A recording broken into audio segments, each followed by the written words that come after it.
Aquí el código QR de nuestro sitio web, donde les recomendamos algunos productos digitales como una forma de mantener este canal de YouTube. Hola a todos. Atentos a la siguiente nota. Francia vive una ola de violencia sin precedentes tras la muerte de un joven a manos de la policía.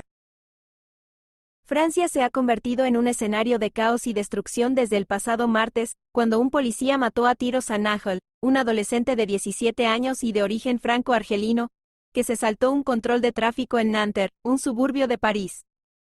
La muerte del joven, que era repartidor de pizza y estudiante de electricidad, desató una ola de protestas y disturbios que se han extendido por todo el país, con saqueos, incendios, ataques a edificios públicos y enfrentamientos con las fuerzas del orden.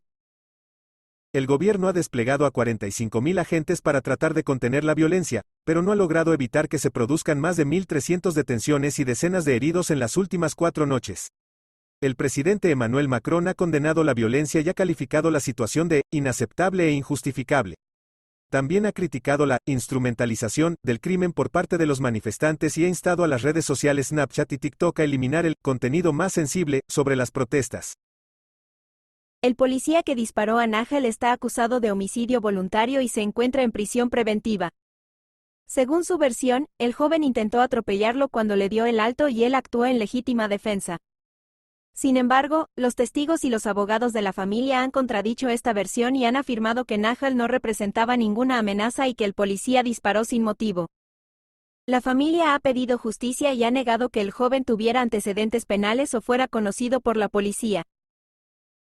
Los disturbios han puesto de manifiesto la profunda fractura social que existe en Francia, especialmente en los barrios periféricos donde viven muchos inmigrantes o descendientes de inmigrantes, que se sienten marginados y discriminados por la sociedad francesa. Los manifestantes denuncian el racismo y la brutalidad policial y reclaman más oportunidades y derechos.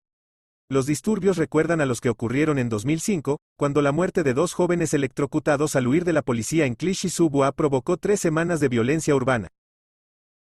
El gobierno francés no descarta imponer el estado de emergencia para restablecer el orden público y evitar que los disturbios se agraven. El presidente Macron ha aplazado una visita de Estado a Berlín para hacer frente a la crisis y ha convocado un gabinete de crisis. La Oficina de la ONU para los Derechos Humanos ha expresado su preocupación por la muerte de Nahel y ha señalado que es el momento de que el país ataje de manera seria los graves problemas de racismo y discriminación en las fuerzas de seguridad. Llegamos al final, no se pierdan de nuestras últimas noticias. Gracias por sus likes, gracias por suscribirse y activar la campana de notificaciones. Hasta la próxima entrega informativa.